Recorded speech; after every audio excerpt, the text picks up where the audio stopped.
अनिवार्य है। सन्यास के बिना कोई भी नहीं जान सकता। तो हमें सन्यास को कुछ पुनः आविष्कार करना होगा, इसके छिप गए अर्थ को। सन्यास का अर्थ संसार को छोड़ देना नहीं है। सन्यास का अर्थ है आसार, व्यर्थ, जो हम पकड़े हुए हैं उसका छूट जाना। छोड़ना नहीं, छूट जाना, भेद स्पष्ट कर लेना। वहीं भूल हो गई। जैसे महावीर से तो साम्राज्य छूटा, लेकिन देखने वालों ने समझा कि छोड़ा। देखने वालों का भी कसूर नहीं, देखने वालों की अपनी मुसीबत है।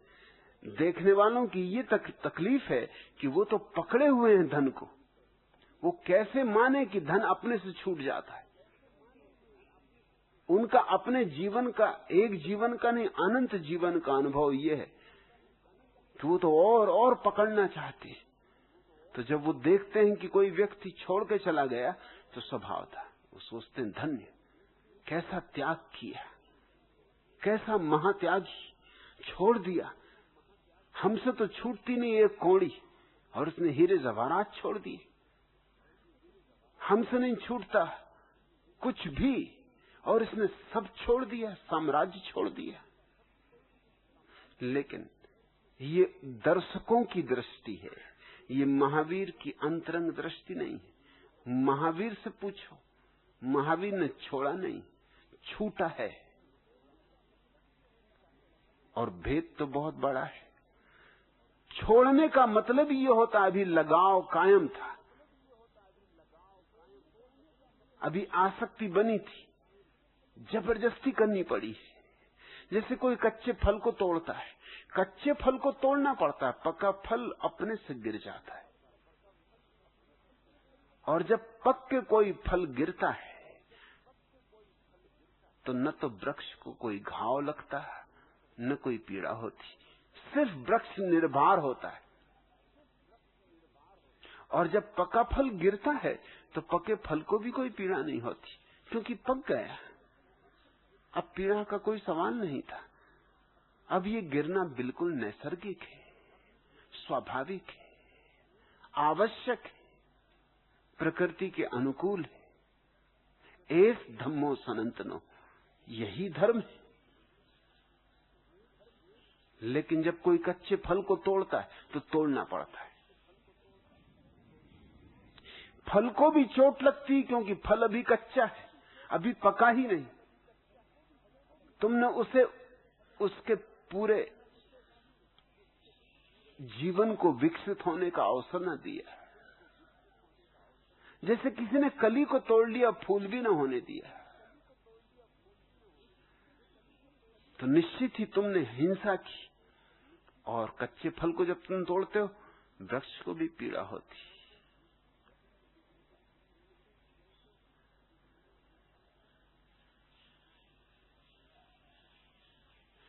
एक ज्योतिषी के जीवन में उल्लेख है,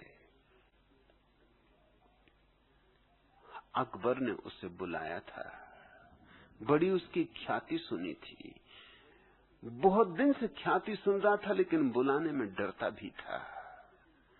यूं अकबर ने देश के सारे रत्न इकट्ठे कर लिए थे। तानसेन था वहां, इस देश का बड़े से बड़ा संगीतज्ञ, उन दिनों का ही नहीं, सारे दिनों का। बीरबल था वहां, और तरह तरह के रत्न थे, 9 रत्न थे। इस जोशी के लिए भी बहुत खबरें आई थीं कि इसे भी अपने दरबार में बुला लो, लेकिन एक खतरा था कि जोशी बहुत मुंहफट है। 2-2 4 तो 2-2 4 ही कहता है। मगर बात इतनी आती रही कि अकबर उत्सुक होता गया। आखिर उसने कहा, क्या कहेगा, आखिर बुला ही लो, एक दफा तो देखें कि वो क्या, किस तरह का आदमी। जोशी आया, अकबर ने पूछा कि कुछ मेरे संबंध में कहें। जोशी ने हाथ देखा और कहा कि पहले तुम मरोगे, फिर तुम्हारे बेटे मरेंगे, फिर उनके बेटे मरेंगे।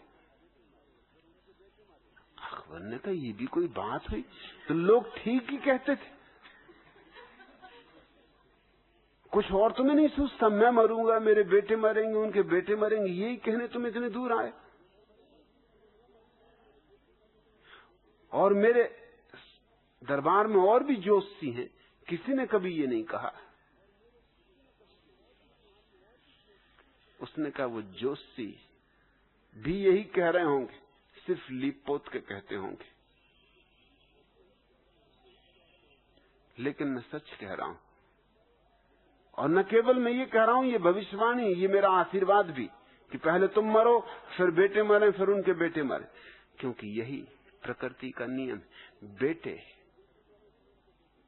तुम्हारे बाद मरे, तुमसे पहले न मर जाए, नहीं तो कच्चे होंगे। तुम पहले मरो। बेटे पहले मर जाएं तो दुर्घटना, बाप पहले मरे तो कोई दुर्घटना नहीं है। मैं इतना ही कह रहा हूं।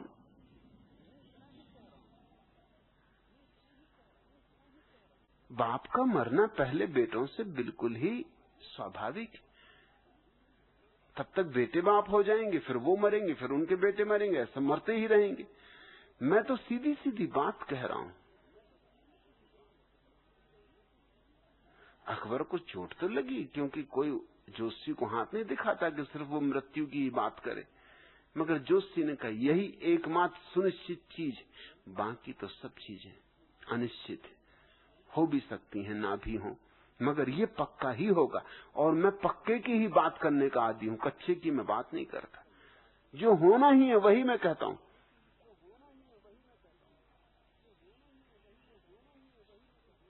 पक्का फल जब गिरता है तो दुर्घटना नहीं है।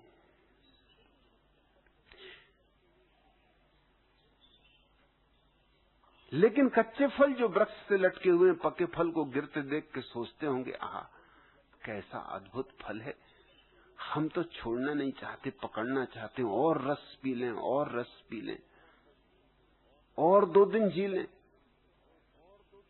अभी तो आए हैं, अभी क्या टूटना। और क्या अद्भुत त्यागी है ये फल भी। चल दिया, मार दी लात वृक्ष को। ये कच्चे फलों की प्रतीति है। और कच्चे फल क्या खाक कहेंगे पके फलों के संबंध में। रामकृष्ण के पास एक आदमी आया, बहुत से रुपए लाया था एक थैली में भर के। रामकृष्ण के चरणों पर चढ़ाने लगा। रामकृष्ण ने कहा कि क्यों, किस लिए? तो उसने कहा आप महात्यागी, और हम किसी तरह तो आपका सम्मान करें। रामकृष्ण का शब्द वापस ले लो, मैं महाभोगी, महात्यागी तुम हो। कैसी उल्टी बातें करते हो? रामकृष्ण ने कहा, मुझ भोगी को त्यागी कहते और तुम हो त्यागी, और अपने को भोगी कहते। क्या विनम्रता है तुम्हारी भी। वो आदमी तो बहुत चौंका। उसने कहा आप क्या कह रहे हैं परमहंस देव, आप होश में हैं? आप और भोगी और मैं और त्यागी। रामकृष्ण ने कहा मैं बिल्कुल ठीक कह रहा हूं, क्योंकि मैंने व्यर्थ को छोड़ दिया और सार्थक को भोग रहा हूं, और तुम व्यर्थ को पकड़े हो और सार्थक को त्यागा हुआ है। किसको भोगी कहें, किसको त्यागी कहें? रामकृष्ण जैसे लोग शब्दों को आत्मा देते, अर्थ देते, क्योंकि ये कोई पंडित नहीं। मैं भी मानता हूं कि सन्यास परम भोग है, और जिनको तुम भोगी कहते हो वो सच में समझो तो तुम्हारे अर्थों में सन्यासी। कंकड़ पत्थर तो उन्होंने छाती से लगा रखे हैं, हीरे जवाहरात छोड़ दिए। हीरे और जवाहरात छोड़ने की उनकी तैयारी, लेकिन कंकड़ पत्थर छोड़ने की नहीं। कागज के नोटों पर बैठे हुए फन मारकर। लोग कहते हैं मर जाते हैं, इस तरह के लोग तो सांप हो जाते हैं। क्या खाक मर के होंगे, वो अभी सांप है। जरा उनके नोट पर नजर तो करो, ऐसा फुफकारेंगे। कागज के नोटों पर मरे जा रहे हैं और जीवन की परम निधि भीतर पड़ी, उस तरफ आंख भी नहीं उठाते, दौड़ रहे हैं बाहर पद और प्रतिष्ठा में। तो इन सारे पागलों के बीच जब कोई महावीर या बुद्ध जैसा व्यक्ति पैदा होता है तो उसके संबंध में गलत धारणा बनेगी।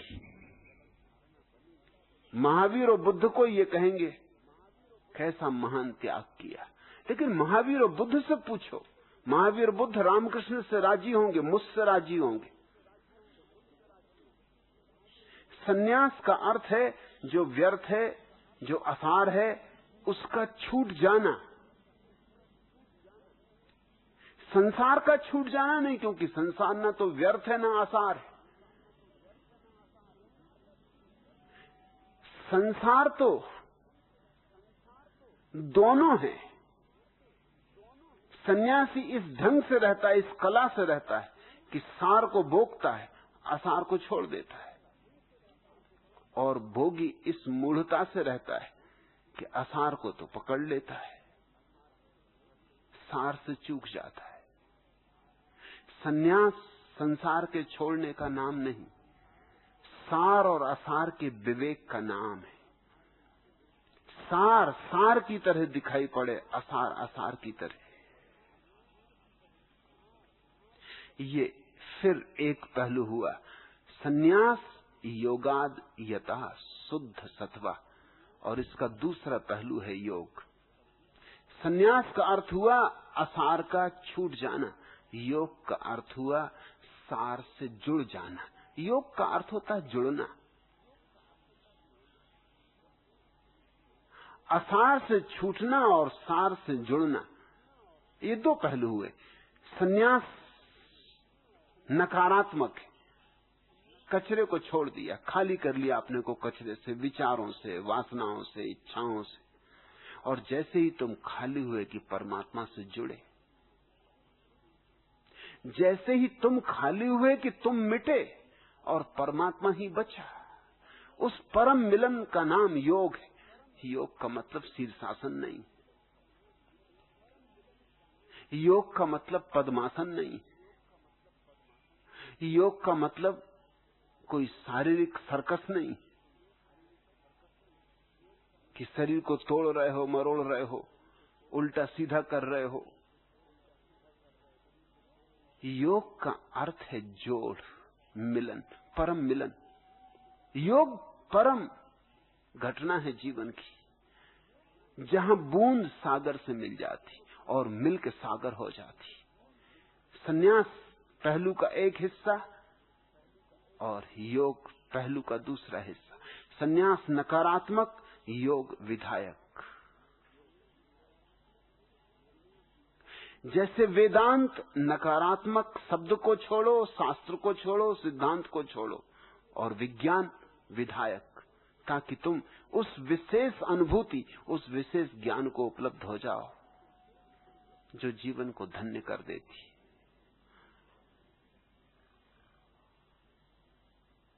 ऐसे व्यक्ति शुद्ध होता है, शुद्ध सत्व को उपलब्ध होता है। ते ब्रह्म लोकेषु परांत काले। मगर हम तो जब पंडित की व्याख्या में पड़ जाते तो पंडित तो जो भी व्याख्या करेगा वो गलत होगी, क्योंकि उसे तो अनुभव नहीं है। वो क्या व्याख्या करेगा? ते ब्रह्म लोकेषु परांत काले। मृत्यु के बाद ऐसा व्यक्ति ब्रह्मलोक में प्रवेश करता है। परामृतः परिमुच्यन्ति सर्वे। और वहां पहुंचकर, ब्रह्मलोक में पहुंचकर मरने के बाद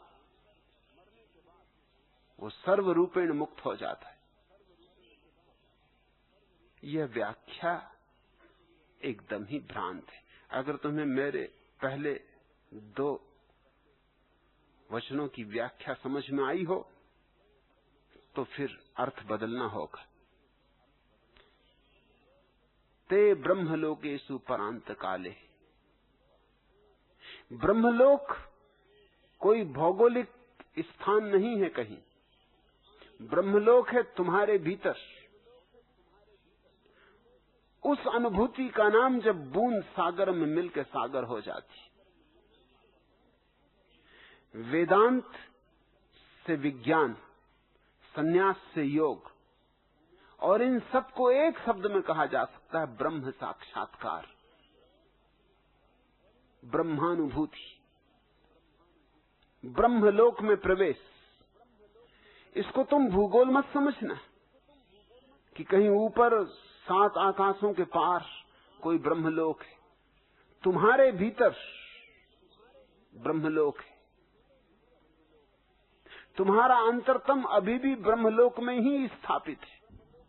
तुम बाहर कितने ही भागो दौड़ो, लेकिन तुम अभी भी उसी कील पर ठहरे हुए हो।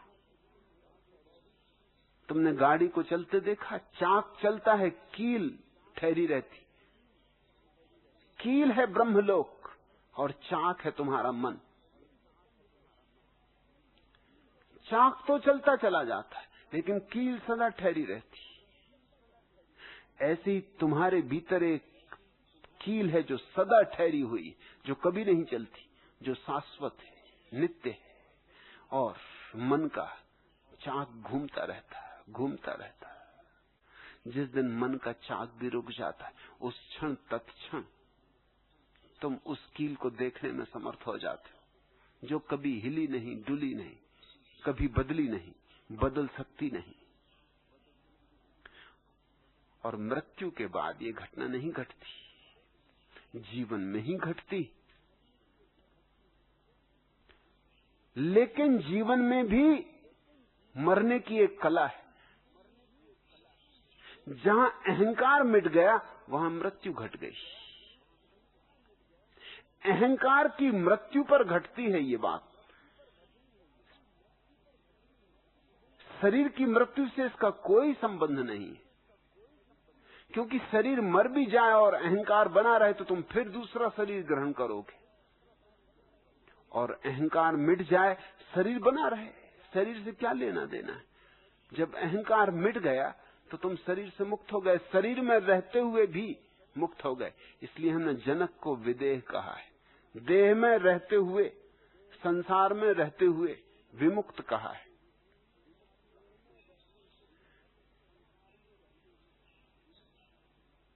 ये मृत्यु की धारणा कि मरने के बाद ब्रह्म मिलन होगा बड़ी खतरनाक है, क्योंकि इससे हमें उस परम क्रांति को स्थगित करने के लिए सुविधा मिल जाती कि अब जो होना है वह तो मृत्यु के बाद होना है, तो जल्दी क्या, बुढ़ापे में साध लेंगे, मरते वक्त साध लेंगे, मरण सैया पर साध लेंगे। और कोई मौत खबर दे के तो आती नहीं, पूर्व सूचना तो देती नहीं कि अब मैं आ रही हूं, अचानक आ जाती, सो साधने का अवसर ही नहीं आता। जिंदगी भर सोचते रहे कि स्मरण करना है प्रभु का, खुद तो नहीं कर पाए, फिर लोग अर्थी बांध के उठाते हैं और आम नाम सत्य बोलते। जो इनको बोलना था वो दूसरे बोल रहे हैं, दूसरे भी इनके लिए बोल रहे हैं, अपने लिए नहीं बोल रहे हैं। अपने लिए तो वो प्रतीक्षा करेंगे दूसरों की कि भैया हम तुम्हारे लिए बोल दिए, अब कोई हमारे लिए बोल देना। मैं जबलपुर बहुत वर्षों तक रहा, मेरे पड़ोस में एक सज्जन थे जो हर एक की अर्थी में सम्मिलित होते थे। मैंने उनसे पूछा कि बात क्या, कोई भी मरे, इतने तुम्हारे 200 परिजन मुझे दिखाई नहीं पड़ते, कभी देखता नहीं तुम्हारे घर कोई भोजन करने आया हो कि तुम किसी के घर भोजन करने गए हो, लेकिन हर अर्थी में तुम जरूर सम्मिलित होते हो। शादी विवाह का निमंत्रण तुम्हें मिले ना मिले, मगर अर्थी में तुम जरूर सम्मिलित होते। तो उन्होंने कहा कि ऐसा है कि मरना तो मुझको भी पड़ेगा, तो सबकी अर्थियों में सम्मिलित होता रहूंगा, तो मेरी अर्थी में भी लोग सम्मिलित होंगे। क्या तुम मुझे चाहते हो कुत्ते की मौत मरूं कि मैं मरूं और कोई सम्मिलित भी ना हो? उनके कोई बच्चे नहीं थे, शादी उन्होंने की नहीं थी, सो बड़े भयभीत थे इस बात से कि मर जाऊं तो कम से कम मरघट तो पहुंचाने वाले लोग होने चाहिए। मैंने कहा तुम मरी गए तो मरघट पहुंचे कि नहीं, इससे क्या फर्क पड़ता है? और 4 आदमी गए मरघट पहुंचाने की, 4000 आदमी गए, इससे भी क्या फर्क पड़ता है? तुम तो गए ही। मगर वो बोले कि नहीं, फर्क पड़ता है। कोई तो राम नाम दोहराने वाला हो। अरे कोई तो मरते वक्त कान में कम से कम गायत्री मंत्र पढ़ दे। जिंदगी भर टालते रहते हैं, मरते वक्त लोग मुंह में गंगा जल डालते हैं, कान में गीता सुनाते। वो आदमी मर रहा है, कुछ तो शर्म खाओ, कुछ तो संकोच करो। इस मरते आदमी का अपमान तो ना करो। अरे जिसने जिंदगी भर ये काम नहीं किया, मरते वक्त तो ना करवाओ। जो जिंदगी भर बचा उसको अब तो भ्रष्ट ना करो। और ये क्या खाक सुनेगा जो जब जिंदा था तब नहीं सुना, अब ये मरते समय सुनेगा। अब ये होश में है, इसको कुछ सुनाई नहीं पड़ रहा, ये तो डूब रहा है। यूं समझो जैसे कोई पानी में डूब रहा हो और तुम घाट पर खड़े हुए राम नाम सत्य की हुंकार मचा रहे हो, गायत्री मंत्र पढ़ रहे हो कि भैया डूब जा, सुन ले, आखिरी वक्त सुन ले, काम पड़ेगा। इस तरह के सूत्रों की व्याख्या ने ये परिणाम हाथ में ला दिया कि मरने के लिए हम टालने लगे। सन्यास यानी बुढ़ापे में 75 साल के बाद। अब आमतौर से 75 साल के बाद कितने लोग जिंदा रहते? 70 स्वाभाविक उम्र है। 75 साल के बाद जिंदा कौन रहता है? 2-4-10 आदमी जिंदा रह जाते होंगे। मगर जो 75 साल तक सन्यास न लेने का अभ्यास जिसने किया है, वो क्या 75 साल की आदत को इतनी आसानी से छोड़ देगा? हर चीज का अभ्यास मजबूत होता चला जाता है। एक मित्र मेरे शराब पीते, उनकी पत्नी 30 साल से उनके पीछे पड़ी कि शराब छोड़ो। वो मेरे पास भी बार बार आके कहती कि आपकी ये मानते हैं, आप अगर एक दफा कह दो ये जरूर छोड़ेंगे, आप चुप बैठे हो, आप कहते ही नहीं। मैंने कहा तू 30 साल से कह रही है, कुछ परिणाम ना हुआ, तू मेरे शब्द भी खराब क्यों करवाना चाहती, व्यर्थ जाएंगे। उसने कहा कि नहीं जाएंगे, आप कह दो। वो भी कहते हैं कि अगर भगवान कह दें तो मैं छोड़ दूंगा, क्योंकि उनको पक्का भरोसा है कि आप कहोगे ही नहीं। आप एक दफा कह दो, देख तो लें, एक ये भी प्रयोग हो ले। मैंने उससे कहा तो एक काम कर, तू 30 साल से कह रही कि शराब छोड़ दो। उसने कहा तो मैंने कहा पहले तू ये कर कि तू ये कहना छोड़ दे 7 दिन के लिए सिर्फ। अगर 7 दिन तूने ये बात नहीं उठाई अपने पति से तो 8वें दिन मैं तेरे पति से कहूंगा। उसने कहा राजी। अरे ये कोई बड़ी कठिन बात है? 7 ही दिन की बात है ना, 8वें दिन आप कहोगे। 8वें दिन मेरे को पक्का 7 दिन तू कहना ही मत, बात ही मत उठाना। और पति को बुला के मैंने कहा कि ये वायदा हुआ है, ये 7 दिन का सौदा हुआ है। 7 दिन में अगर ये एक बार भी वचन तोड़ दे तुम फौरन मुझे खबर करना और नोट करते जाना कितनी दफा वचन तोड़ा। उनकी पत्नी बोली कि अरे 7 दिन का सवाल है, संभाल लूंगी। मगर जिस ढंग से वो कह रही थी संभाल लूंगी, और उसके चेहरे पे पसीना दिखाई पड़ रहा, तो मैंने कहा कि तू देख, सोच समझ के बात कर। अरे उसने कहा मेरा क्या बिगड़ता, नहीं कहूंगी, फायदा भी क्या, 30 साल कह के तो देख लिया, चलो 7 दिन का ही